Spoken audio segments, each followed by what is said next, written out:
வணக்கம்.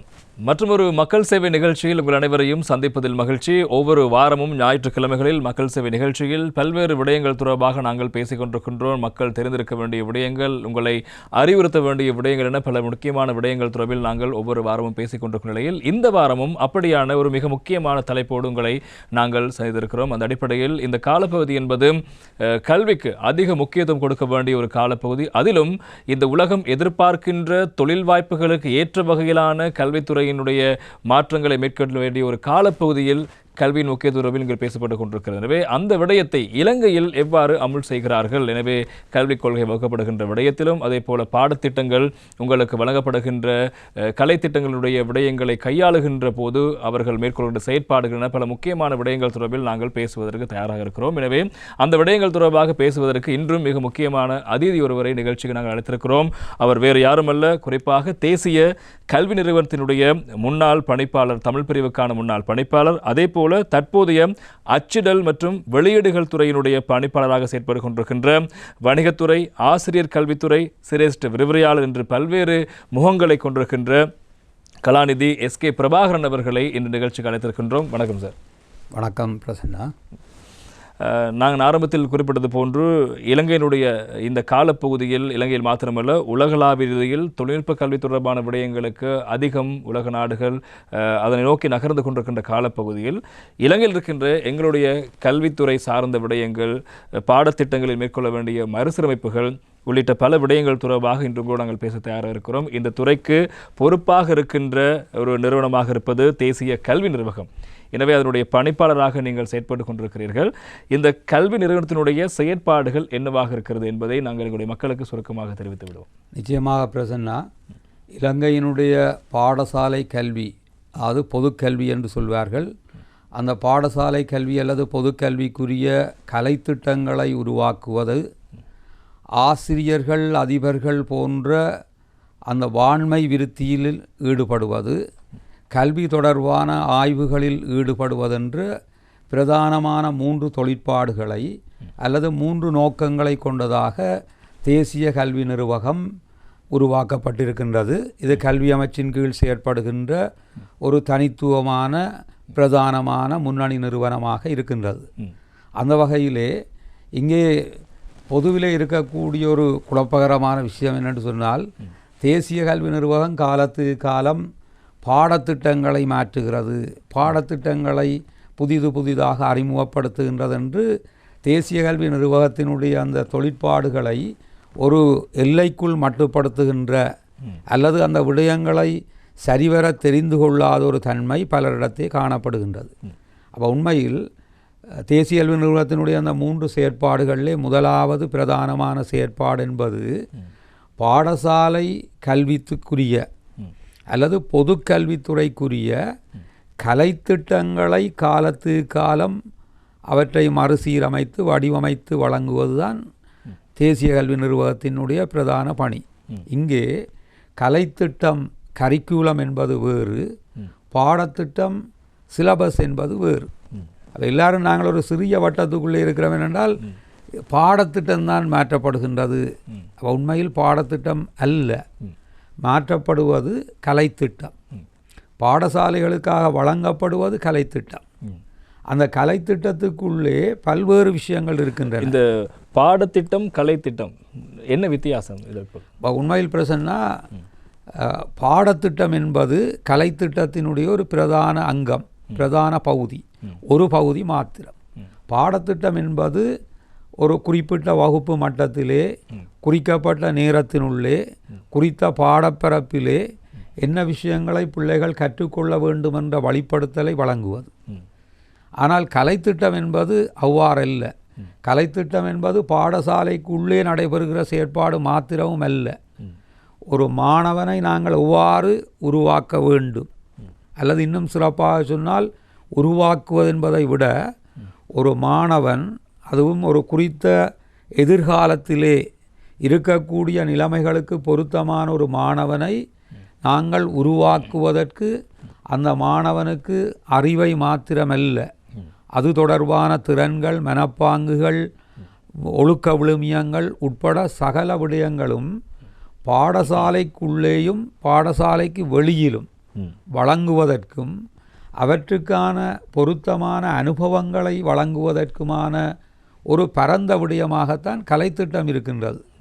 உண்மையில் இந்த இலங்கையில் இந்த கல்வி பாடசாலைகளில் நாங்கள் எதிர்பார்த்த வெற்றியை தராமைக்குரிய ஒரு பிரதான காரணமாகவும் இந்த விஷயம் இருக்கின்றது. என்னென்றால் எல்லோரும் பாடத்திட்டத்தில் என்ன மாற்றம் வந்திருக்கிறது, அது பரீட்சை முறையில் என்ன மாற்றத்தை கொண்டு வரும் என்ற ஒரு சிறிய வட்டத்துக்குள் இருக்கின்றமே ஒழிய இந்த பாடத்திட்டத்துக்கு தாண்டி உதாரணமாக பிள்ளைகளினுடைய ஒழுக்க விழுமியங்கள், அவர்களுடைய அந்த மென்திறன்கள் என்று சொல்லுவோம், அந்த விடயங்கள், திறன்கள், கலாச்சார பண்பாட்டு ஒழுக்க விழுமியங்கள், பொருளாதாரத்துக்கு பங்களித்தல், இவ்வாறான பல்வேறு அனுபவங்கள் அங்கே இருக்க வேண்டும். பொருத்தமான ஒப்பட முறைகள், மதிப்பீட்டு முறைகள், கணிப்பீட்டு முறைகள், செயற்திட்டங்கள் போன்ற பல்வேறு விஷயங்களை கொண்ட ஒரு பரந்துபட்ட விடயமாக கலைத்திட்டம் இருக்கின்றது. அதைவிட இந்த கற்றல் கற்பித்தல் முறைகள் எவ்வாறு இடம்பெற வேண்டும் என்பது கூட கலைத்திட்டத்தினுடைய ஒரு முக்கியமான பகுதியாக இருக்கின்றது.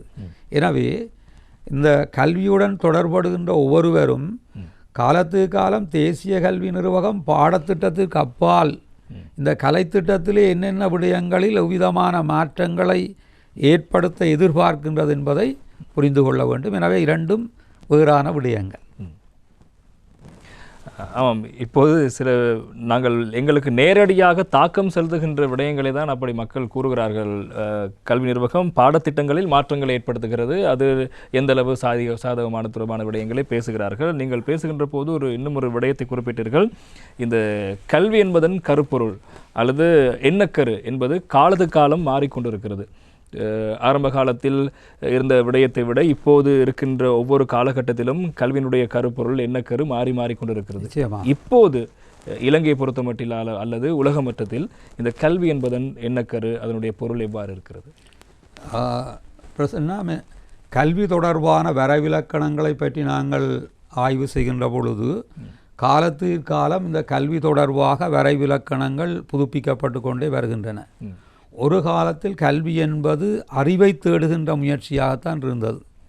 அறிவு மாத்திரம், அது ஏட்டுக்கல்வி என்று சொல்லுவோம். அவ்வாறு பெரிய அளவில் பயன் தராத ஒரு அறிவு சார்ந்த விடயங்களை மட்டும் தேடிக்கொள்ளுகின்ற திரட்டிக்கொள்ளுகின்ற ஒரு செயல்முறையாக கல்வி கருதப்பட்டது. காலப்போக்கில் அது எங்களுக்கு போதாதென கருதி இந்த அறிவோடு சேர்த்து அவர்களுக்கு தொழிற்திறன்களோ அல்லது வேறு திறன்களோ தேவையான திறன்கள் அவசியம், அது தொடர்பாக சிறந்த மனப்பாங்குகள் அவசியம். எனவே அறிவு, திறன், மனப்பாங்குகள் அவற்றுக்குரிய அனுபவங்களை வழங்குவதோடு இந்த பிள்ளைகள் ஒரு நாட்டினுடைய பொருளாதாரத்திற்கு பங்களிப்பு செய்ய வேண்டும். சமூக, கலாச்சார, அரசியல் அபிவிருத்திகளுக்கு அவர்கள் பங்களிக்க வேண்டும். எங்களுடைய நிகழ்கால, கடந்த கால சிறந்த பாரம்பரியங்களை, கலாச்சாரங்களை அடுத்த சந்ததிக்கு கையளிக்க வேண்டும். சிறந்த ஒழுக்கங்களை பேணுகின்ற ஒரு சந்ததியாக, ஏனையவர்களில் அன்பு செலுத்தக்கூடிய ஒரு சந்ததியாக, ஒரு நிலையான சமாதானத்தை உருவாக்கக்கூடிய ஒரு சந்ததியாக உருவாக வேண்டும். எனவே இந்த நோக்கங்கள் எல்லாவற்றையும் வழங்குகிற பொழுதுதான் தற்பொழுது அது ஒரு பூரணமான கல்வி அல்லது முழுமையான கல்வி என்று சொல்லப்பட முடியும். எனவே அறிவு என்பது ஒரு விடயம் மாத்திரம், அதை கடந்து பல்வேறு விடயங்கள் இருக்கின்றன. அது தன்னையும் விருத்தி செய்து தான் சார்ந்த சமூகத்தையும் உலகத்தையும் விருத்தி செய்கிறதுக்கும் அங்கே ஒரு நிலையான சமாதானத்தை உருவாக்குவதற்கும் பொருத்தமான பிரஜைகளை உண்டாக்குகிறதை கல்வி நோக்கமாக கொண்டிருக்க வேண்டும். எனவே இந்த நீங்கள் கூறியது போன்று இந்த கல்வி என்பதனுடைய வரைவிலக்கணம் இப்போது உலகளவில் மாறி இருக்கிறது.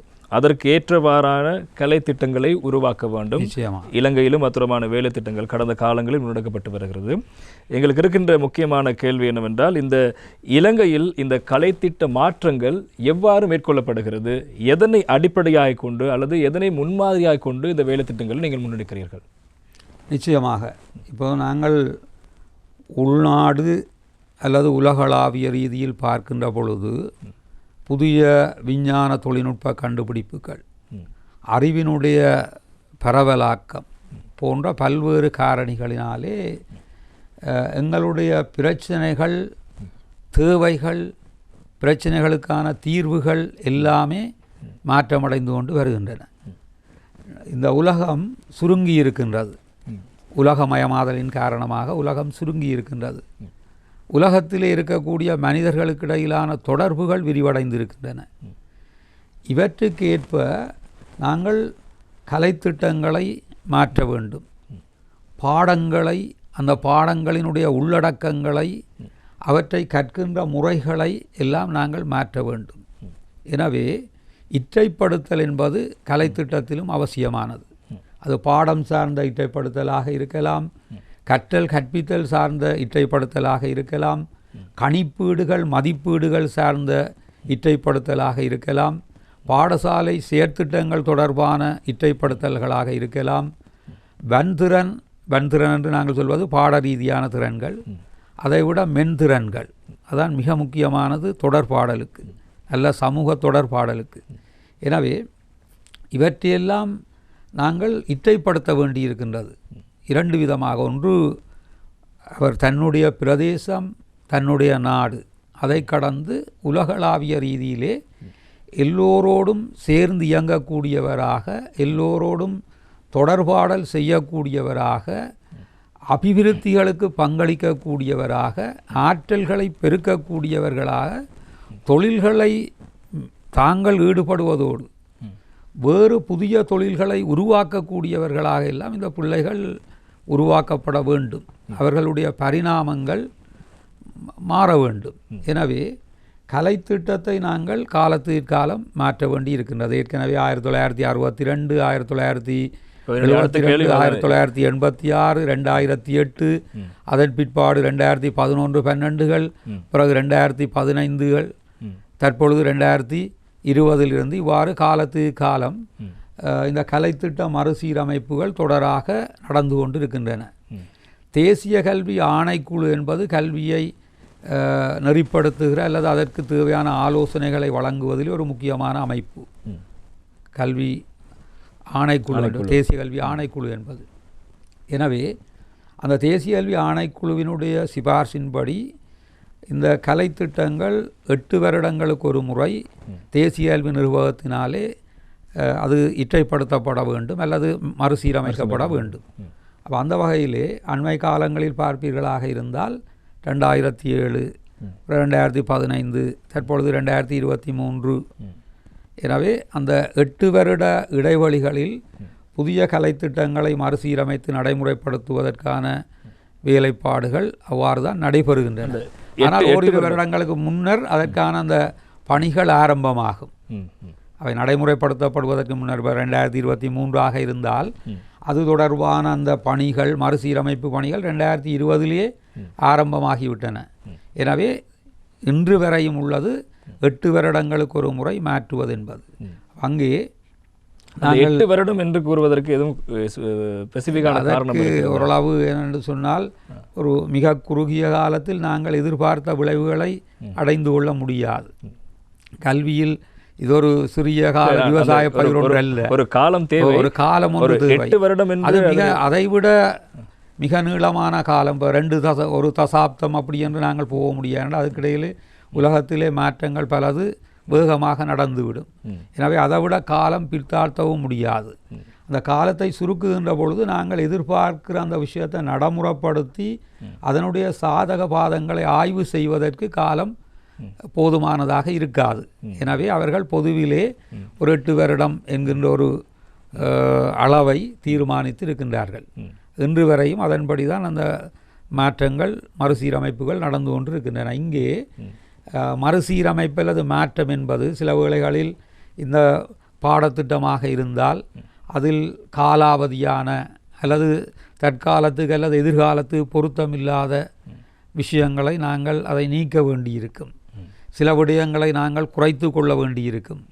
சில விஷயங்களை அதிகரித்து கொள்ள வேண்டியிருக்கும்.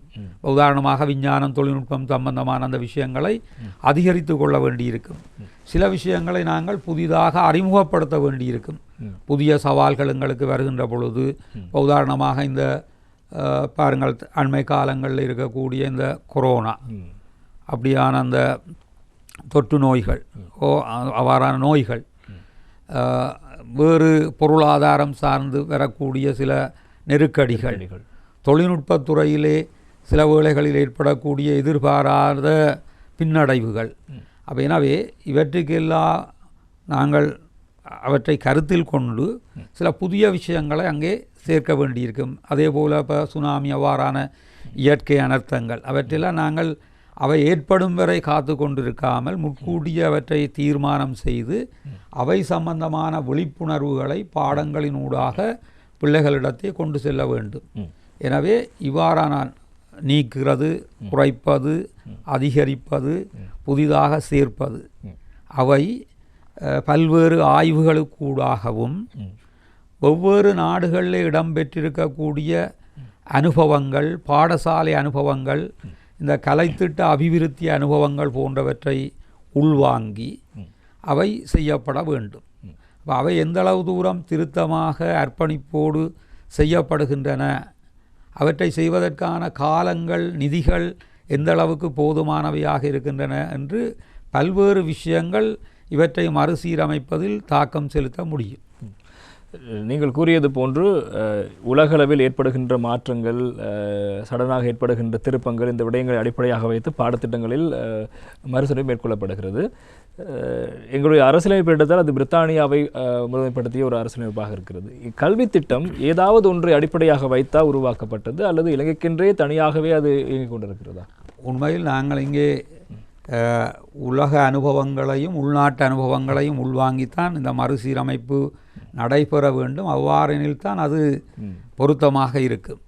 உலகளாவிய ரீதி என்ற அடிப்படையிலே கல்வியிலே இன்று அதிகம் முன்னேறியிருக்கின்ற செயற்பாட்டு கல்வியிலே, யதார்த்த கற்றலிலே அதிகம் சாதனைகளை நிகழ்த்தி இருக்கக்கூடிய பின்லாந்து, அதே போன்று சிங்கப்பூர், பிரித்தானிய, அமெரிக்கா, எங்கள் அண்மை நாடான இந்தியா, இவ்வாறான நாடுகளினுடைய அந்த கலைத்திட்ட கல்வி சார், பாடசாலை சார் அனுபவங்கள் நிச்சயமாக எங்களால் கவனிக்கப்படுகின்றன.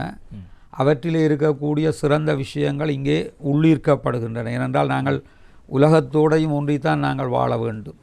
அதேவேளை இங்கே தனித்து நாடு, இலங்கை என்ற நாடென்ற ரீதியிலே பொதுவாக யோசிக்காமல் இந்த இலங்கை என்ற இந்த சிறிய நாட்டுக்குள்ளே பல பிரதேச பரப்புகள் இருக்கின்றன. ஒவ்வொரு பிரதேசத்திலேயும் இருக்கக்கூடிய வளங்கள் வேறானவை. ஒவ்வொரு பிரதேசத்திலேயும் இருக்கக்கூடிய கலாச்சாரங்கள், பழக்க வழக்கங்கள், உற்பத்தி முறைகள், உற்பத்தி பொருட்கள் வேறானவை. அங்கே இருக்கக்கூடிய மனிதர்களினுடைய சிந்தனைகள், ஆற்றல்கள், அவையும் மனப்பாங்குகள் கூட வித்தியாசமானவை. எனவே அங்கே இருக்கக்கூடிய பிரச்சினைகளும் வித்தியாசமானவை. எனவே இலங்கைக்கு பொருத்தமான கல்வி முறை ஒன்றை நாங்கள் அறிமுகப்படுத்துகின்ற பொழுது உண்மையில் அது அந்தந்த பிரதேச மட்டத்திலிருந்து ஆரம்பிக்க வேண்டும். பிரதேசங்களில் இருக்கக்கூடிய வளங்கள், பிரச்சனைகளில் இருந்து அவதானம் செலுத்தப்பட வேண்டும். அப்புறம் மாவட்ட ரீதியாக, மாகாண ரீதியாக, தேசிய ரீதியாக என கவனிக்கப்பட்டு அந்தந்த கிடைப்பனவாக இருக்கக்கூடிய வளங்கள், அங்கே இருக்கக்கூடிய பிரச்சனைகள், அங்கே இருக்கக்கூடிய மக்களின் எதிர்பார்ப்புகள், அங்கே ஏற்பட வேண்டிய பொருளாதார, சமூக, கலாச்சார அபிவிருத்திகள், இவை எல்லாவற்றையும் கருத்திலே கொண்டுதான் இந்த கல்வி மறுசீரமைப்புகள் இடம்பெற வேண்டும். கலைத்திட்டமோ அல்லது பாடத்திட்டத்துக்குரிய விஷயங்கள் தீர்மானிக்கப்பட வேண்டும். இங்கே பிரச்சனைனா எங்களுடைய தற்கால அல்லது கடந்த கால கலைத்திட்டங்கள் அல்லது கல்வியில், மிக முக்கியமாக பொதுக்கல்வியில், உயர்கல்வி கூட அது உள்ளடக்கம்தான், விதிவிலக்கல்ல. இங்கே இருக்கின்ற ஒரு முக்கியமான பிரச்சனையாக இருந்தது என்னென்று சொன்னால், அந்த ஸ்டீரியோ டைப் என்று சொல்வார்கள், ஆங்கிலத்திலே ஸ்டீரியோ டைப் என்று சொல்வார்கள். என்னென்னு சொன்னால், எல்லாருக்கும் ஒரே கலைத்திட்டம், எல்லாருக்கும் ஒரே பாடத்திட்டம், எல்லா மாணவர்களுக்கும், அது ஆண் பிள்ளைகள், பெண் பிள்ளைகள், கிராமத்தில் இருக்கக்கூடிய பிள்ளைகள், நகரத்தில் இருக்கக்கூடிய பிள்ளைகள், எல்லாருக்கும் நாங்கள் ஒரு பொதுவான கலை திட்டத்தை தான் நாங்கள் நடைமுறைப்படுத்தியிருக்கிறோம். நீங்கள் கூறுகின்ற போது என்னிடம் அந்த கேள்வியும் அதுதான். இப்போது அந்தந்த பிரதேச மட்டத்தில் இருக்கின்ற விடயங்களை அடிப்படையாக வைத்து அவர்களுக்கான கற்கையில் மேற்கொள்ளப்படுகின்ற போது பரீட்சை என்று சொல்கின்ற போது தேசிய மட்டத்தில் ஒரே வினாத்தால் சகலருக்கும் பொதுவானது. எனவே அதனை அவர்கள் எப்படி சவாலாக எதிர்கொள்வார்கள்? இன்னும் ஒரு உபகேள்வியும் இருக்கிறது. அண்மையில் ஒரு விடயம் அமலுக்கு வருவதாக கூறப்படுது, ஆனால் இன்னும் அமலுக்கு வரவில்லை. இப்போது இந்த தேசிய பரீட்சைகளுக்கு முன்பதாக மாணவர்களுக்கு மாவட்ட மட்டத்தில் அல்லது மாகாண மட்டத்தில் ஒரு பரீட்சையை பிரதானமான பரீட்சை நடத்திவிட்டு அதன் பின்னர் தேசிய மட்ட பரீட்சைக்கான ஏற்பாடுகளும் இருந்ததாக கூறப்படுது, அமலுக்கு வரவில்லை. எனவே இதெல்லாம் எப்படியான விடயங்களை அடிப்படையாக கொண்டு முன்னெடுக்கப்படுகிறது? சரியாக சொன்னீர்கள். இப்போ உதாரணமாக இலங்கையில் பிரதானமாக இருக்கக்கூடியது இந்த உயர்கல்வி வாய்ப்பு. அதில் மிக முக்கியமானது பல்கலைக்கழக வாய்ப்பு. உங்களுக்கு தெரியும், தற்போது கூட காபோத உயர்தர வகுப்பிலே பரீட்சை எழுதுகின்ற மாணவர்களில் கிட்டத்தட்ட ஒரு 7-8 வீதமான மாணவர்கள்தான் பல்கலைக்கழகத்துக்குரிய அனுமதியை பெறுகிறார்கள். இப்போ கடந்த வருடங்கள் இந்த வருடங்களிலே சற்று வருடம் 1500, 2000, 2500 மாதிரி அந்த உள்வாங்கப்படுகிற மாணவர்களின் எண்ணிக்கை அதிகரிக்கின்றது. இருந்தாலும் கூட நாங்கள் அதை ஆகக்கூடிய அளவு பார்ப்போமே, ஒரு 10 வீதமான மாணவர்கள் கூட இந்த பல்கலைக்கழகங்களுக்கு அல்லது உயர்கல்வி நிறுவனங்களுக்கு உள்வாங்கக்கூடிய வாய்ப்பு இன்னும் ஏற்படவில்லை. எனவே 90 வீதமான மாணவர்கள் அந்த இலவச பல்கலைக்கழக அனுமதிகளை அல்ல உயர்கல்விக்கான வாய்ப்புகளை இழந்தவர்களாக, கிடைக்காதவர்களாக இருக்கின்றார்கள். எனவே இந்த பல்கலைக்கழகத்துக்கு அந்த ஒரு குறிப்பிட்ட சதவீதத்தினரை தெரிவு செய்வது தொடர்பாக ஒரு பொதுவான மதிப்பீட்டு முறை ஒன்று இங்கே தேவைப்பட்டது. அதன் காரணமாகத்தான் இந்த பிரித்தானியர்கள் சென்ற பிற்பாடு பெரும்பாலும் ஒரு பொதுவான கலைத்திட்டம் அதிகளவிலே வலியுறுத்தப்பட்டு பொதுவான பாடத்திட்டம், பொதுவான பரீட்சை, அந்த முறைகளின் கீழ், அந்த போட்டி முறைகளின் கீழ் வெற்றி பெற்றவர்கள், அந்த எழுத்து பரீட்சைகளில் வெற்றி பெற்றவர்கள் பல்கலைக்கழக அனுமதியை பெறுவதாக இருந்தது. எனவே இங்கே அந்த செயற்பாட்டு கல்வியை அல்லது பிரதேச ரீதியான கல்விகளை அல்லது மக்களுக்கு தேவையான கல்விகளை கொண்டு செல்வதில் ஏற்படுகிற பிரதான தடையாக இருப்பது இந்த உயர்கல்வி நிறுவனங்களில் அனைவருக்கும் வாய்ப்பின்மை என்கிற ஒரு விடயம். ஏனென்றால் அநேகமான பெற்றோர்கள், மாணவர்களுடைய எதிர்பார்ப்பு அவர்கள் பாடசாலை கல்வியை வெற்றிகரமாக நிறைவு செய்து பல்கலைக்கழகமோ அல்லது வேறு உயர் நிறுவனங்களில் அந்த கல்வியை பூர்த்தி செய்து அவர்கள் ஒரு அரச தொழிலை அல்லது சிறந்த தொழில் ஒன்றை பெற்றுக்கொள்வது, அவ்வாறான ஒரு குறுகிய கண்ணோட்டத்தோடு தான் எல்லோருடைய எதிர்பார்ப்புகளும் இருப்பதால் அதற்கேற்ப இந்த பொதுவான கலைத்திட்டமும் பொதுவான பரீட்சை முறையும் இருக்கின்றது. இது ஒரு ஆரோக்கியமான விஷயம் அல்ல. எங்களுடைய எல்லா பிரச்சனைகளையும் தீர்ப்பதற்கு பொருத்தமான கல்வி முறையும் அல்ல. உண்மையில் அதான் அந்த பரீட்சை மையமான கல்வி முறை ஏற்பட்டது அந்த பிரச்சனையாலே. எல்லாருக்கும் உயர்கல்வி வாய்ப்புகளை அல்லது அவரவர் விரும்புகிற வாய்ப்பை வழங்க முடியாத ஒரு பிரச்சனை தான் இந்த போட்டி மயமான பரீட்சை மையமான இந்த கல்வி முறையை வலுப்படுத்தியது என்று நாங்கள் சொல்ல முடியும். எனவே எங்களுக்கு உண்மையில் ஒரு நீண்ட காலத்திலே அல்லது எதிர்காலத்திலே கல்வி மூலம் ஒரு சிறந்த தீர்வை இந்த நாடு பெற்றுக்கொள்ள வேண்டுமாக இருந்தால் நாங்கள் பரீட்சை மையமான அந்த சிந்தனைகளில் இருந்து விடுபட்டு நாங்கள் எங்களுடைய பிரதேச தேவைகளுக்கும் பிரச்சனைகளுக்கும் சவால்களுக்கும் பொருத்தமான கல்வி முறையை, தொழில்களுக்கும் பொருத்தமான கல்வி முறையை நாங்கள் நாட வேண்டிய அந்த மனப்பாங்கை ஏற்படுத்தி கொள்ள வேண்டும்.